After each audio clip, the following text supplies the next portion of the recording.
नमस्कार, first India news पर खबर पंचायत में आप सभी का स्वागत है। मैं हूं आपके साथ पूनम शर्मा। तो चलिए शुरू करते हैं गांव और ढाड़ियों की खबरें। चौक में कल देर शाम महेंद्रवास थाना अंतर्गत अरनिया नील गांव के पास एक कार अनियंत्रित होकर खाई में जा गिरी, जिसमें 5 युवक घायल हो गए, जिनको अलग अलग एम्बुलेंस से सआदत हॉस्पिटल पहुंचाया गया।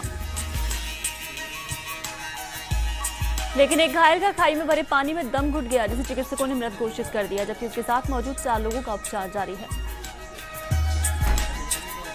झालावाड़ जिले के झालरापाटन थाना क्षेत्र के मोतीपुरा गांव में मुलजिम रामप्रसाद को 16 साल बाद पुलिस ने गिरफ्तार किया। रामप्रसाद पर नाबालिग से रेप का आरोप था। झालावाड़ जिला पुलिस अधीक्षक के निर्देश पर वांछित अपराधियों की गिरफ्तारी के अभियान के दौरान झालरापाटन थाना की पुलिस टीम ने रामप्रसाद को बरखेड़ा जिला राजगढ़ मध्य प्रदेश से गिरफ्तार किया है। श्री माधोपुर कस्बे के सीकर बाजार में स्थित दिगंबरा बाबा आश्रम में देर रात्रि को असामाजिक तत्वों द्वारा आश्रम में खड़ी गाड़ी में तेल डालकर उसे आग के हवाले कर दिया गया। बदमाशों ने आश्रम में बने कमरे में सो रहे दिगंबरा बाबा के कमरे के बाहर की कुंडी लगा दी। गनीमत ये रही कि आग पर थोड़ी देर में काबू पा लिया गया।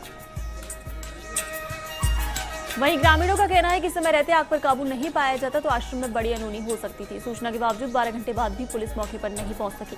इससे लोगों में काफी गुस्सा था। श्रीगंगानगर के सागर शहर के वार्ड नंबर 4 की सूरत बिगड़ गई है। कुछ निचली गलियों में राजकीय प्राथमिक स्कूल और आंगनबाड़ी केंद्र भवन बरसाती पानी के तीसरे दिन भी घिरे रहे। स्कूल भवन सड़क से 4 से 5 फीट नीचा होने के कारण बारिश के पानी की निकासी संभव नहीं होती। गलियों का पानी भी परिसर में आने की संभावना रहती है। झुंझुनू के चिड़ावा में पैसों की लालच में अपनों ने ही अपनी नाबालिग बेटी को बेच डाला। ये मामला चिड़ावा उपखंड क्षेत्र के मालूपुरा गांव का है, जहां दलित माता पिता ने मात्र 13 साल की नाबालिग बेटी को पैसे लेकर बेच दिया। ये आरोप नाबालिग लड़की की सगी मौसी और उसके मौसा ने लगाया है। जानकारी के अनुसार नरेश मेघवाल और उसकी पत्नी सुमन रक्षाबंधन के दूसरे दिन अपनी 13 वर्षीय नाबालिग बेटी को साथ लेकर राखी बंधवाने मामा के घर जाने की बात कहकर गए थे और 20 को वापस लौट आए थे।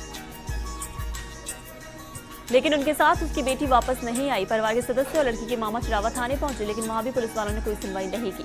मीडिया की भनक लगने के बाद आरोपी नरेश मेघवाल और उसकी पत्नी सुमन गांव स्थित अपने घर को बंद कर गायब हो गए। झुंझुनू के नवलगढ़ इलाके में सीमेंट कंपनियों के लिए भूमि अधिग्रहण मामलों में किसानों के आह्वान पर व्यापारियों ने नवलगढ़ के बाजार बंद कर रखे हैं। किसानों के धरने को 6 साल पूरे होने पर आज किसान रैली निकाल रहे हैं,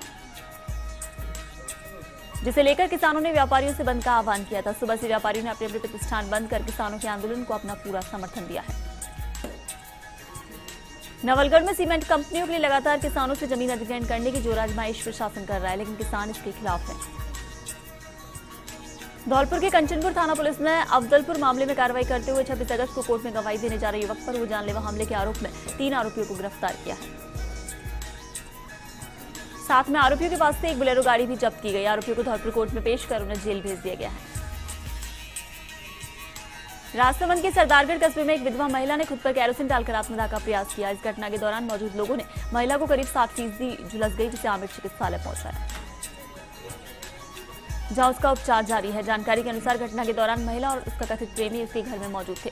तभी दोनों के बीच किसी बात को लेकर अनबन हो गई और आवेश में आकर महिला ने खुद पर कैरोसिन डालकर खुद को आग लगा ली।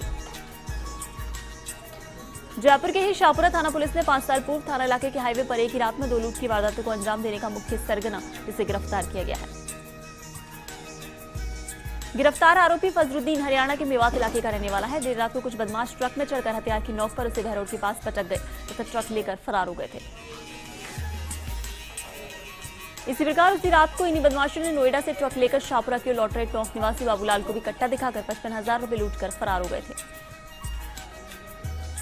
जयपुर के शाहपुरा पुलिस ने कार्रवाई करते हुए अनाधिकृत रूप से नीली बत्ती लगी कार को पकड़ा है। ये कार जयपुर से हरियाणा की ओर जा रही थी। कार सवार युवक हरियाणा से जयपुर में परीक्षा देने आया था। आरोपित युवक ध्रुव लामा के पिता सोमवीर यादव हरियाणा में वित्त विभाग में अधिकारी हैं। थाना प्रभारी हरपाल सिंह राठौड़ ने बताया कि युवक ने टोल टैक्स बचाने के चक्कर में कार पर नीली बत्ती लगाई थी। और अब खबर नागौर जिले से है, जहां मीरा नगरी मेरता सिटी में 27 और 28 अगस्त को 2 दिवसीय राज्य स्तरीय पत्रकार अधिवेशन का आयोजन हुआ। प्रथम दिन केंद्रीय मंत्री सी आर चौधरी, वन पर्यावरण मंत्री राजकुमार रेणवा सहित कई जनप्रतिनिधियों ने कार्यक्रम में भाग लिया। वहीं दूसरे दिन विधानसभा प्रतिपक्ष नेता रामेश्वर डूडी, नागौर जिला प्रमुख सुनीता चौधरी सहित कई जनप्रतिनिधि कार्यक्रम में भाग लेने पहुंचे। पत्रकार सुरक्षा अधिनियम और अन्य राजकीय सुविधाओं को लेकर वहां चर्चा हुई। सरकार द्वारा विज्ञापन नीति में बदलाव की मांग उठी। पत्रकारों ने मंत्रियों को केंद्र और राज्य सरकार के नाम ज्ञापन सौंपा। सत्ता पक्ष के मंत्रियों ने पत्रकार की मांगों को मुख्यमंत्री को अवगत करवाने की बात कही। पत्रकारों की सुरक्षा को लेकर अहम फैसला लेने का आश्वासन दिया। दूसरे दिन नागेश्वर डूडी ने मामला विधानसभा में उठाने की बात कही। झुंझुनू के रघुनाथपुरा गांव में सिलेंडर फटने से लगी आग से पूरा सामान जलकर राख हो गया। जानकारी के अनुसार सुभाष सोनी की पत्नी रसोई में चाय बना रही थी। आधी चाय बनते ही गैस सिलेंडर ने आग पकड़ ली। सिलेंडर धधक उठा और आग पूरी रसोई में फैल गई। आग ने तीनों कमरों को आगोश में लिया। 3 घंटे बाद नवलगढ़ से दमकल पहुंची। इससे पहले ग्रामीणों ने आग पर काबू पा लिया था।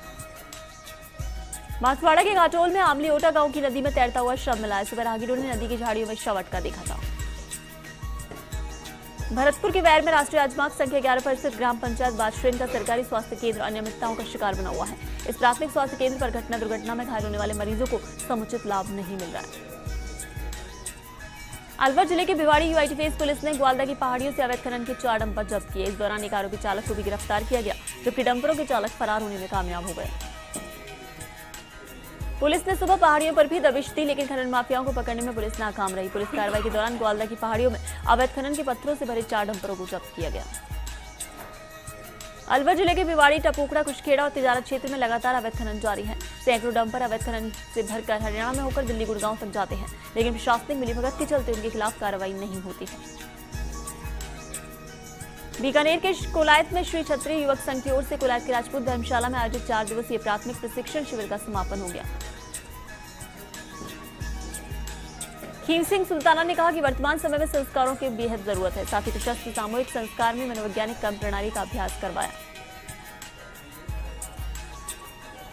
शिविर में गांव के कई स्वयंसेवकों ने हिस्सा लिया। रेवल सिंह ने बताया कि आगामी प्रशिक्षण शिविर 10 सितंबर से 13 सितंबर तक मोरखाड़ा गांव में चलेगा।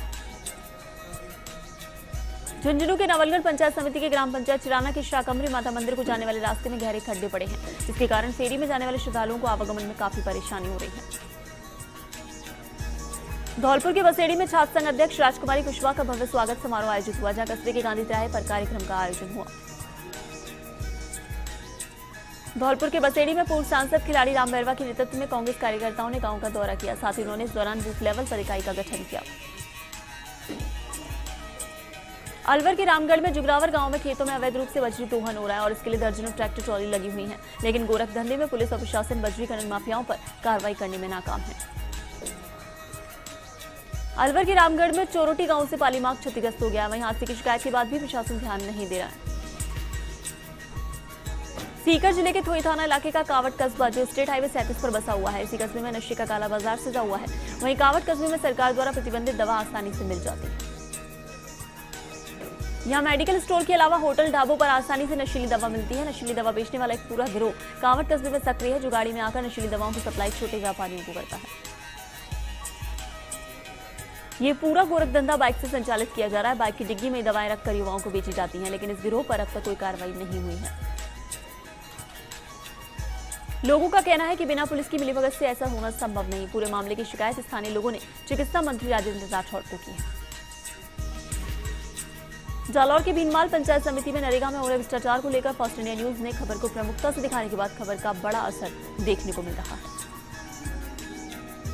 सीआईडी-सीबी ने इस पूरे मामले को गंभीरता से लेते हुए पंचायत समिति क्षेत्र में हो रहे भ्रष्टाचार की जांच के आदेश दिए। भीनमाल पंचायत समिति क्षेत्र में नरेगा के कामों में हो रही गड़बड़ी की जांच शुरू कर दी है। आपको बता दें कि 2 दिन पहले पंचायत समिति क्षेत्र में हो रहे फर्जीवाड़े को लेकर खबर को प्रमुखता से दिखाया था। भीनमाल पंचायत समिति के कई गांवों में नरेगा की फर्जी मास्टर रोलों में घर पर बैठे लोगों के नाम देकर कामों का भुगतान उठाए जाने की शिकायतें मिल रही थी। और खबर पंचायत में फिलहाल रुकेंगे, ब्रेक के लिए बने रहिए फर्स्ट इंडिया न्यूज के साथ।